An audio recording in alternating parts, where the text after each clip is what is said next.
Tratando um coração ansioso. Esse texto possui uma estreita conexão com o texto anterior, com a perícope imediatamente anterior a essa, quando Jesus está tratando o problema da idolatria. Quando Jesus está falando acerca daquilo que, eventualmente, nós podemos colocar no lugar de Deus como centro da nossa vida.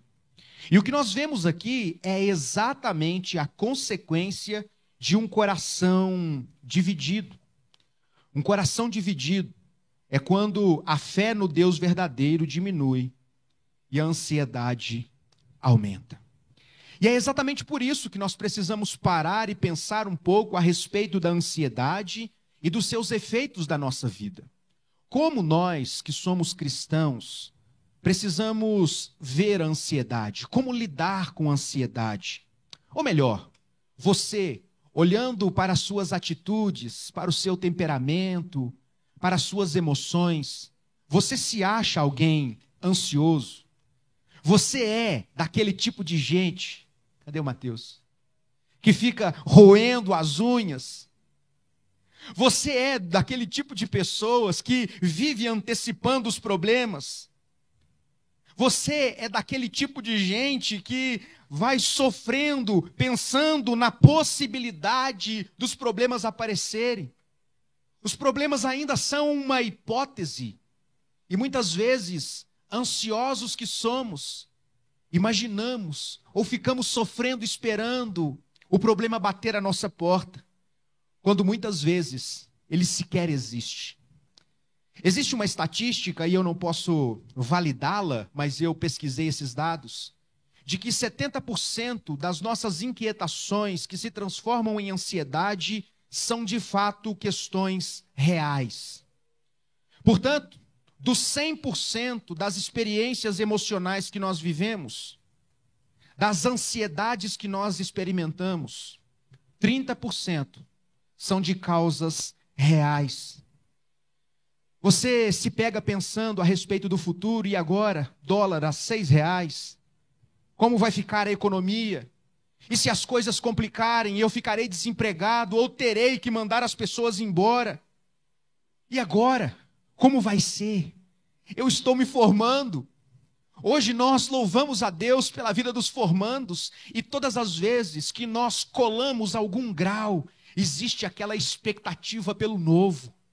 Como será o próximo passo? Como será, quem sabe, a próxima escola, a próxima classe, as próximas disciplinas? A nós que somos adultos, preocupações do tipo: será que o salário vai dar no final do mês? Será que depois de formados meus filhos vão encontrar um trabalho?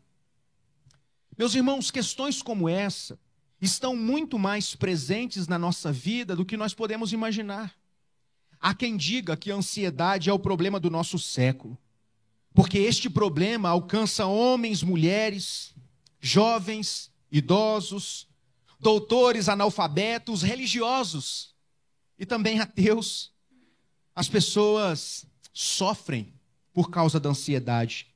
E por isso, nessa noite, à luz do texto que nós acabamos de ler, considerando o contexto onde estas palavras de Jesus foram proferidas, quando Jesus está tratando, em primeiro lugar, da idolatria do coração, em colocar alguma coisa no lugar de Deus, e aqui o exemplo do contexto são as riquezas.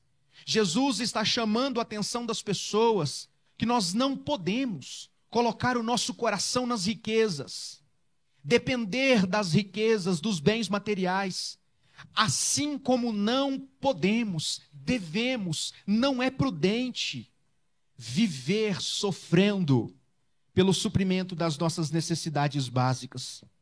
Então é urgente falar de ansiedade. E eu queria chamar a sua atenção para algumas questões importantes. E eu penso que a primeira delas seria a definição de ansiedade. E para falar de ansiedade, eu gostaria de começar negativamente. Começando a pensar a respeito daquilo que não é ansiedade, para que a gente possa, na sequência, ter uma definição razoavelmente satisfatória do que é de fato ansiedade e pensar nas implicações dela. Então, em primeiro lugar, ansiedade não é desprezar as necessidades do corpo.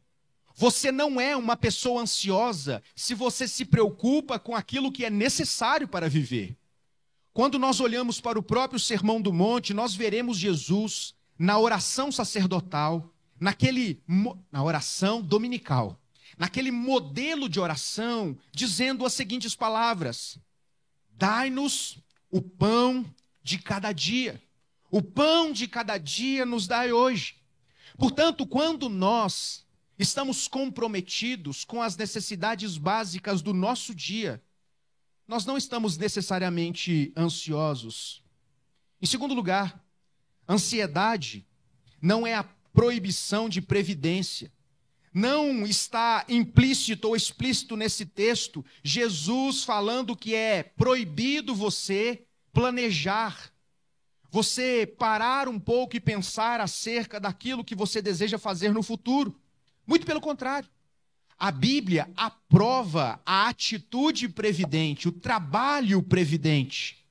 Um exemplo disso é quando a palavra de Deus vai nos dizer que nós precisamos aprender com a formiga. Nós precisamos aprender com aqueles que se preparam para momentos de escassez. Como não observar, irmãos, o movimento migratório das aves, que estão se precavendo de estações mais desfavoráveis para o seu desenvolvimento? Jesus aqui não está proibindo a previdência. O que Jesus está combatendo é a preocupação ansiosa. O apóstolo Paulo aconselha os crentes da igreja de Filipos dizendo o seguinte: não andeis ansiosos por coisa alguma. Pedro, em 1 de Pedro, capítulo 5, verso 7, vai dizer: lançai sobre ele toda a vossa ansiedade, porque ele tem cuidado de vocês. Terceiro lugar, ansiedade não é estar isento do trabalho, de ganhar a própria vida. Nós não podemos esperar o sustento de Deus assentados de braços cruzados. Muito pelo contrário, nós somos encorajados na palavra de Deus a não sermos preguiçosos, a sermos trabalhadores. Cristo usou um exemplo das aves e das plantas, apontando para o fato de que ambas trabalham. Deus é quem está sustentando todas as coisas, mas isso não significa passividade da criação. Quando nós olhamos para o texto, nós vemos os pássaros buscando o seu alimento na natureza. Deus está fornecendo o alimento, mas isso não significa que o alimento vai sair da planta, o grãozinho, e entrar no biquinho do passarinho. Assim como Deus, quando fala dos lírios do campo, está apresentando a ideia de que aquela planta ela é vestida e revestida de beleza pelo próprio Deus. Mas isso não significa que ela não tenha que aprofundar as suas raízes, buscando nutrientes do solo, recebendo da luz solar a energia que precisa para sobreviver. Então, ansiedade não tem a ver com ociosidade. Nós precisamos parar e pensar a respeito disso. Ansiedade também não está ligado à isenção de dificuldades. Estar livre de ansiedade e estar livre de dificuldade não é a mesma coisa. Nós podemos estar livres de ansiedade, ainda que passando por momentos de dificuldade. Cá para nós. Esse talvez seja o nosso maior desafio. Quando nós olhamos para esse texto, nós percebemos muito claramente que Deus está dizendo que Ele é quem veste a erva do campo. Mas o mesmo Deus também deixa claro que, embora Ele vista a erva do campo, a revista de beleza, Ele não a impede de ser cortada e queimada. Embora Deus nos alimente, nós cremos nisso, que o alimento cotidiano, o suprimento das nossas necessidades é fruto da providência de Deus na nossa vida. Nós também cremos que, embora Deus nos sustente, Ele não nos isenta completamente das dificuldades, das aflições. Embora seja verdade que Deus é o nosso provedor, Nós não estamos isentos aos apertos da vida. Nós não estamos isentos às dificuldades, inclusive financeiras, já que essa é a temática aqui do Sermão do Monte nesse lugar. Nós não estamos isentos destas coisas. Portanto, irmãos, quando nós paramos para pensar em ansiedade, nós precisamos afastar tudo isso da nossa mente. Nós precisamos nos lembrar também que por ansiedade aqui não estamos tratando patologia médica. Quando o nosso corpo, o nosso cérebro está deficiente na produção de alguns elementos químicos que vão reagir e produzir hormônios necessários para a nossa estabilidade emocional, não é disso que se trata. E por isso, em segundo lugar, eu quero chamar a sua atenção para uma definição positiva de ansiedade. Porque até agora nós ouvimos o que não é ansiedade. Mas o que de fato é ansiedade?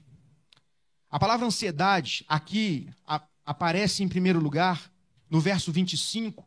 Quem está com a Nova Almeida atualizada também é traduzido por preocupações. No seu sentido original, no termo grego, significa rasgar, dividir. E é muito interessante perceber como isso diz muito respeito ao contexto onde esse texto está inserido. Porque nós estávamos tratando, no texto anterior, acerca da idolatria como sendo consequência de um coração dividido. E as preocupações são reveladas como aquilo que produzem inquietação. Verso 31. Ou seja, o fruto de um coração dividido é a ansiedade.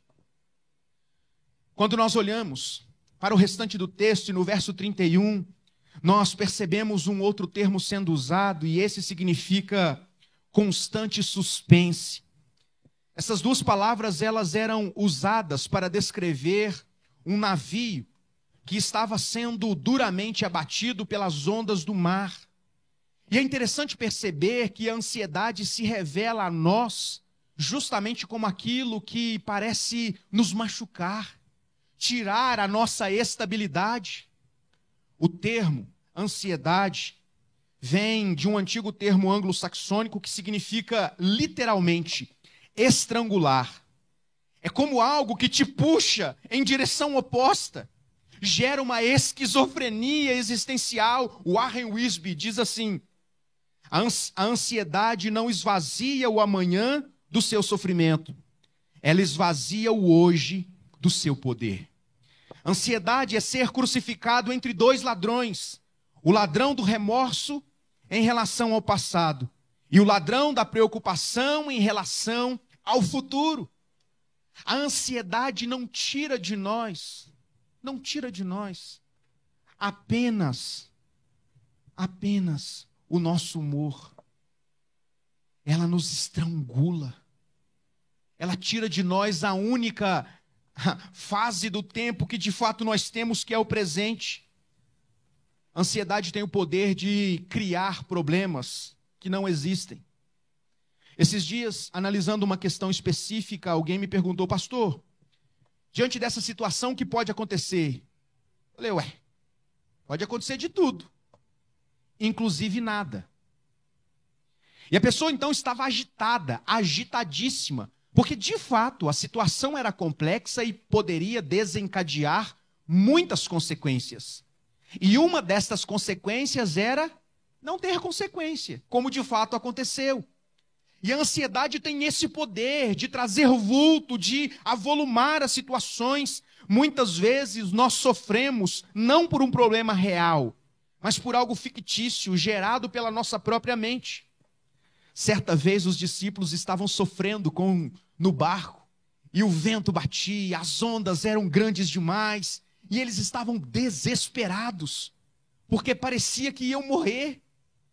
E então eles viram Jesus andando sobre as águas, vindo ao seu encontro para acalmar a tempestade. Mas eles pensaram que Jesus era um fantasma.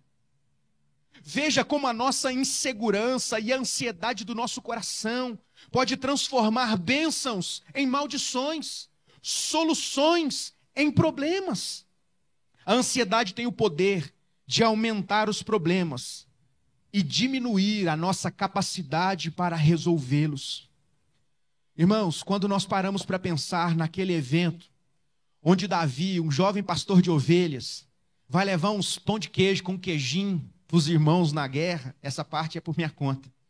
E ele chega ali, tem um alvoroço muito grande, porque os filisteus estavam na batalha, eles estavam ofendendo o povo de Deus, e eles estavam desafiando os soldados, o exército de Deus, e Davi pergunta, o que está acontecendo aqui?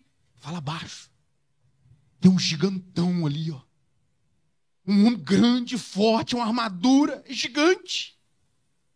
E Davi olha para aquela situação, para a mesma situação, para o mesmo gigante, e tem uma reação completamente oposta, e ele diz, quem é este incircunciso que afronta o exército do Deus vivo? Enquanto todo o exército de Israel via o tamanho do Golias, Davi prestou atenção no tamanho daquela cabeça, e ele falou, eu não posso errar. Eu estou acostumado a matar passarinho no campo.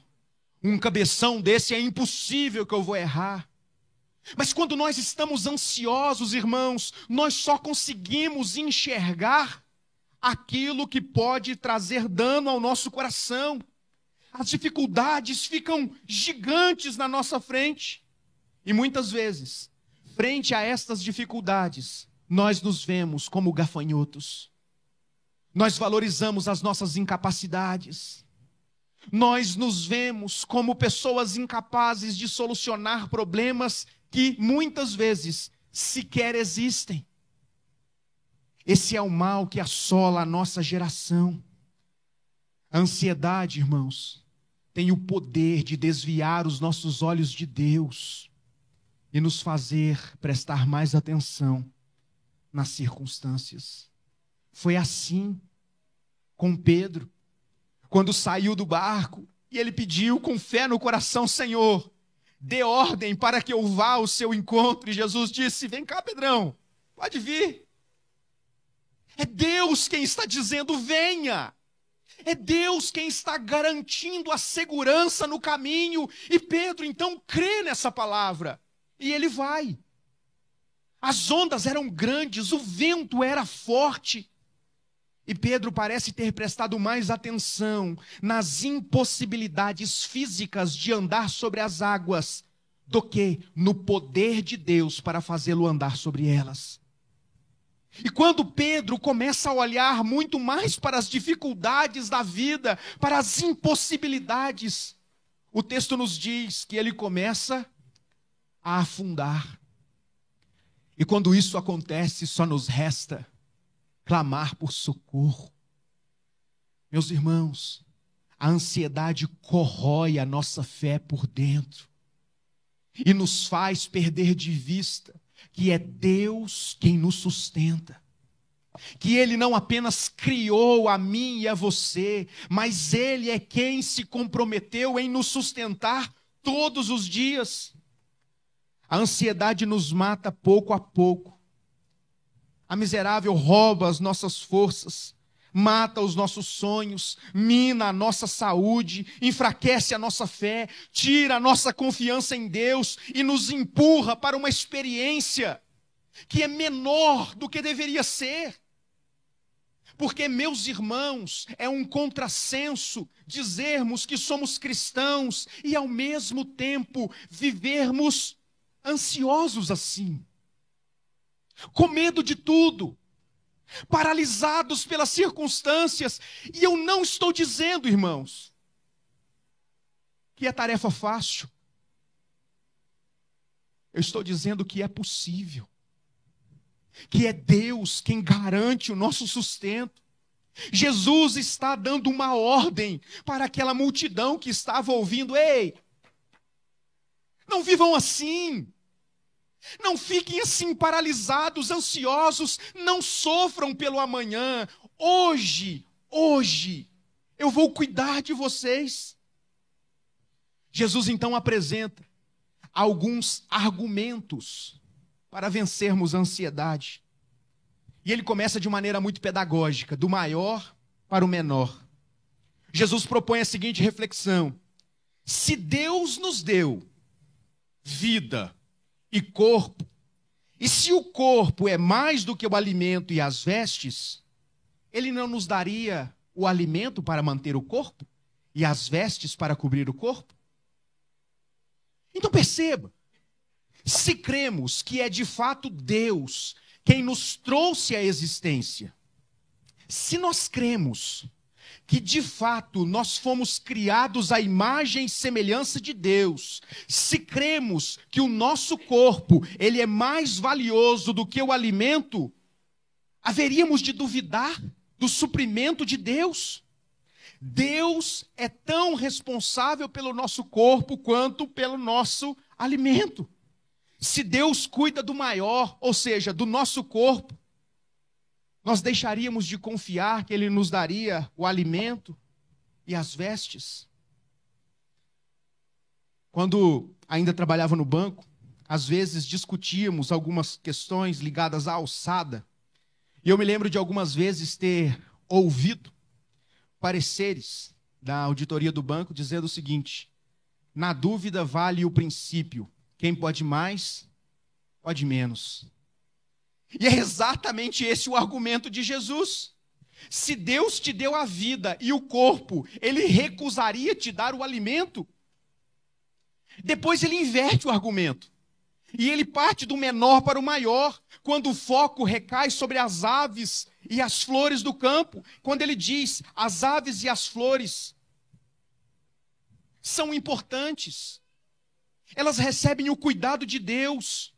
Elas são alimentadas, as aves são alimentadas, as plantas são vestidas. Vocês não são, por acaso, mais importantes do que as aves do céu e as plantas? Martim Lutero, ele disse que Jesus está fazendo das aves os nossos professores e mestres.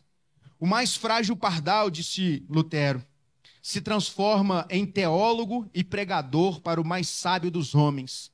Ele acrescenta: eu prefiro estar na cozinha do Senhor. Ele fez todas as coisas. Ele sabe das minhas necessidades e Ele me sustenta. Os lírios são vestidos por Deus com maior glória do que o próprio Salomão. Nós valemos muito mais, diz o Senhor, do que as aves do céu, do que os lírios do campo. E porque valemos mais, Deus haveria de negar a nós o suprimento das nossas necessidades? Perceba, irmãos, o problema aqui não é se Deus pode fazer, porque Deus pode. É se nós cremos que Deus pode fazer. Nós confessamos a fé bíblica de que Deus é poderoso para fazer todas as coisas. Nós declaramos que somos filhos de Deus porque cremos no seu Filho, Jesus Cristo. Nós confessamos que, como filhos de Deus, somos cuidados por Deus. Não é isso que está sob questão aqui. É se de fato, com as nossas atitudes, nós demonstramos essa fé. Porque sabe, irmãos, a ansiedade não deve ser uma marca de um cristão. Jesus está dizendo: a ansiedade é marca dos gentios, ou seja, daqueles que não pertencem ao povo de Deus, dos pagãos, daqueles que não conhecem a Deus, as suas promessas. O Filho de Deus, ele tem convicção do cuidado do seu Pai. Paulo, quando escreve a carta aos crentes de Roma, no capítulo 8, versos 31 e 32, ele diz assim: que diremos então à vista destas coisas? Se Deus é por nós, quem será contra nós? Aquele que não poupou o seu próprio filho, mas por todos nós o entregou, será que não nos dará graciosamente com ele todas as coisas? Então perceba, irmãos, uma experiência de cristianismo que é refém de uma vida de ansiedade patológica, sem causas físicas, é incompatível. E é esse o desafio que Jesus está propondo para mim e para você nessa noite. Mas sabe o que é interessante? Jesus caminha para o desfecho da sua fala, e ele não nos apresenta apenas o diagnóstico, o quanto a ansiedade é má, o quanto ela faz mal para o nosso coração. Jesus, ele não apenas faz o diagnóstico, mas ele apresenta o tratamento, o remédio para a cura da ansiedade. Meu querido irmão, eu não sei como você está aqui nessa noite, mas eu sei o quanto tratar deste assunto diz respeito à minha própria vida, às minhas próprias emoções. Às vezes que muitas vezes ansioso, meu coração sofre. Eu quero chamar a sua atenção para o que Jesus nos apresenta a partir do verso 32, quando ele diz que nós vencemos a ansiedade quando entendemos que Deus é o nosso Pai e Ele conhece as nossas ansiedades. Ei, Deus conhece o seu coração. Deus sabe exatamente pelo que você está passando. Deus conhece as suas necessidades. Nós vencemos a ansiedade quando confiamos em Deus. Jesus está dizendo que o antídoto para a ansiedade aqui é a fé, que Deus é o supridor das nossas necessidades. Deus conhece a nossa alma, Ele é o nosso Pai, Ele sabe exatamente aquilo que nós precisamos. A palavra de Deus nos diz que nós vivemos nele, existimos nele. Ele é o Deus que nos criou, Ele é o Deus que nos mantém vivos, Ele nos protege, nos livra, nos guarda, nos sustenta. O apóstolo Paulo, ainda falando aos crentes da igreja de Filipos, falando a respeito da necessidade de vencer a ansiedade, ele vai propor que era necessário àqueles irmãos oração. Nós precisamos colocar o nosso coração diante do Senhor. Filipenses 4, 6 e 7. A ansiedade, irmãos, é um pensamento errado que vai produzir um sentimento errado, ofuscado, uma realidade não expressa, mas velada, e nós precisamos lutar contra essas coisas, em primeiro lugar, reconhecendo que Deus conhece o nosso coração. Talvez você possa dizer: o meu cônjuge não me entende muito bem, pastor. Os meus filhos não entendem pelo que eu passei ao longo da minha vida, os traumas que eu carrego. Nem mesmo o meu psicólogo me entende. Quem sabe o seu pastor tem dificuldade de te entender. O que eu estou dizendo para você nessa noite, que apesar da falibilidade de nós seres humanos, Deus, Ele não apenas te conhece, mas Ele compreende o seu coração. E nós precisamos aprender a abrir o nosso coração, a derramar o nosso coração em oração diante do Senhor. Segundo lugar, nós vencemos a ansiedade quando sabemos que ao cuidarmos das coisas de Deus, Deus cuida das nossas necessidades. Irmãos, isso é libertador. É libertador quando nós entendemos o que Jesus está dizendo no verso 33. Buscai, pois, em primeiro lugar o seu reino e a sua justiça, e todas estas coisas vos serão acrescentadas. Nós vencemos a ansiedade quando nós nos comprometemos a cuidar das coisas de Deus, crendo que Deus vai suprir as nossas necessidades. Quando nós olhamos para esta parte do texto, nós percebemos muito claramente uma ordem e uma promessa.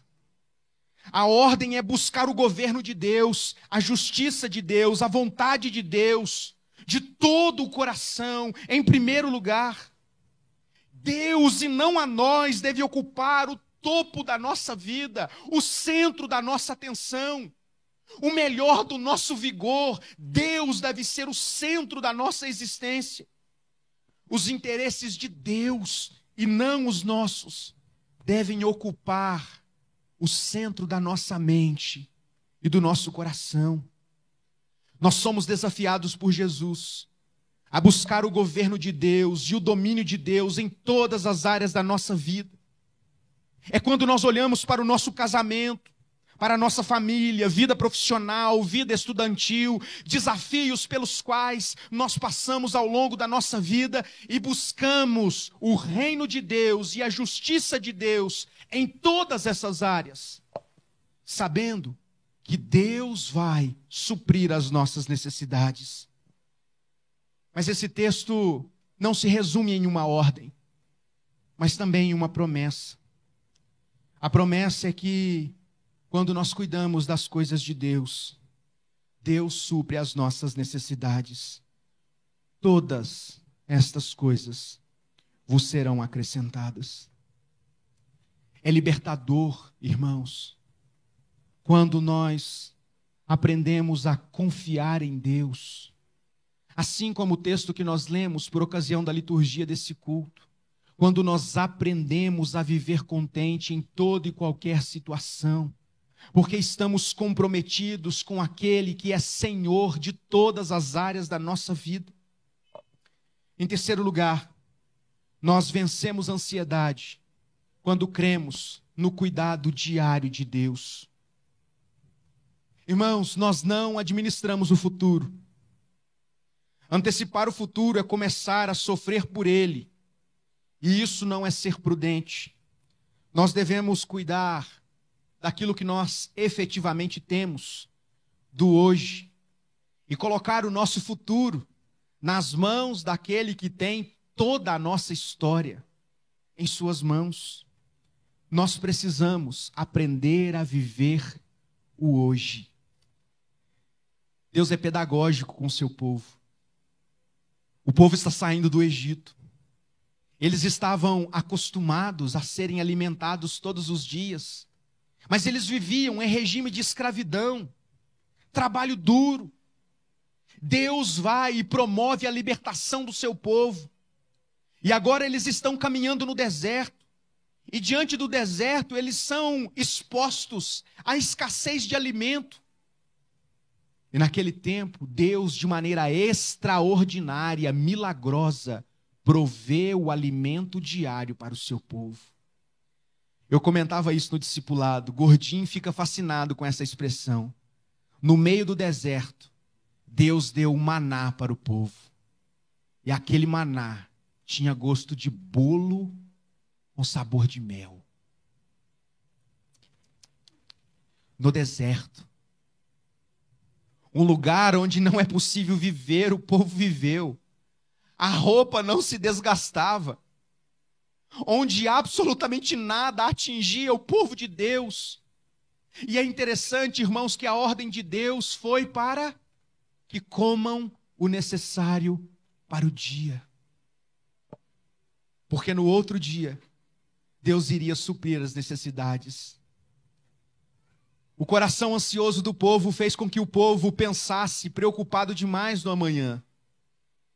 E eles então colheram mais maná do que era necessário para o dia. E essa comida se estragava. Com isso, Deus queria dizer para eles: não se preocupem com o amanhã.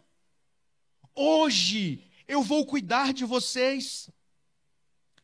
Eu quero concluir chamando a atenção dos irmãos para o fato de que a ansiedade, tal como proposta por Jesus aqui, é um ato de incredulidade, de falta de confiança em Deus. Irmãos, isso dói no meu coração. Eu queria ter palavras mais doces para disfarçar a incredulidade que faz brotar ansiedade no nosso coração, que nos faz roer unhas, perder noites de sono, mas é isso que a palavra de Deus está nos dizendo, e nós precisamos pensar sobre isso. Onde começa a ansiedade, a fé vai se esvaindo. A ansiedade tem o poder de desviar os nossos olhos da eternidade e fixá-los apenas nas coisas temporais. Uma pessoa ansiosa começa a se preocupar demasiadamente com coisas temporais, com o corpo, com necessidades físicas. E perceba, como já dissemos, não é o problema nós cuidarmos do corpo. mas sofrermos por esse cuidado de maneira antecipada. Jesus disse que aqueles que fazem provisão apenas para o corpo e não para a alma são loucos. São loucos. Certa vez, um bilionário norte-americano, conhecido na área do petróleo, John Rockefeller, ele disse que o homem mais pobre é aquele que só tem dinheiro. Nós precisamos parar e pensar, irmãos, acerca daquilo que de fato traz estabilidade ao nosso coração. Nós devemos sim planejar o futuro, mas nós não podemos viver ansiosos por causa dele. Preocupar-nos com o amanhã não nos ajuda, nem com o amanhã e nem com o hoje. Pense comigo, irmãos. As nossas noites mal dormidas nos deixam ainda mais fracos para encarar os problemas do dia seguinte. Isso significa que quando a ansiedade não é tratada no nosso coração, nós nos tornamos mais fracos, frágeis e suscetíveis aos sofrimentos. Viver de maneira ansiosa significa sofrer desnecessariamente. E se o problema não chegar a acontecer, e se o problema de fato acontecer, nós teremos sofrido 2 vezes. O ansioso só sai perdendo. Porque se sofremos e o problema não acontece, sofremos à toa. Se sofremos e o problema realmente vem, nós sofremos 2 vezes, antecipado e no tempo. E por isso esse texto chama a nossa atenção para o fato de que nós precisamos entregar ao Senhor toda a nossa vida, o nosso coração. Irmãos, esse é o nosso desafio. Aprender a descansar no Senhor. Meu irmão, como eu disse, eu não sei quais são as suas lutas. Eu não sei exatamente como a maioria de vocês vive, como anda o seu relacionamento com o seu travesseiro, com as suas unhas, com os tiques que eventualmente você tenha desenvolvido por causa de uma vida ansiosa. Eu sei dos meus. E é terrível viver assim. É terrível viver alimentando um sofrimento antecipado. E eu sei, irmãos, o quanto é difícil nos livrarmos desta ansiedade patológica. Eu sei. Mas eu sei também que a palavra de Deus nos apresenta não apenas o problema, mas também a solução. Não existe uma solução em nós mesmos. Como a teologia do coach gosta de pregar, você pode, você consegue. Não! A nossa solução vem de fora. Está em Deus. E o que nós precisamos fazer é colocar diante dele o nosso coração, às vezes ansioso, e pedir que Deus trate as nossas emoções, trate o nosso coração. Eu quero encerrar a exposição desse texto convidando você a fazer aquilo que Paulo recomendou aos crentes da igreja de Filipos: a orar ao Senhor, colocar a nossa vida diante do Senhor, seja qual for as razões da sua ansiedade.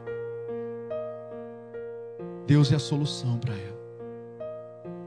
Deus é a solução para uma noite mais bem dormida. Deus é a solução para emoções mais bem tratadas.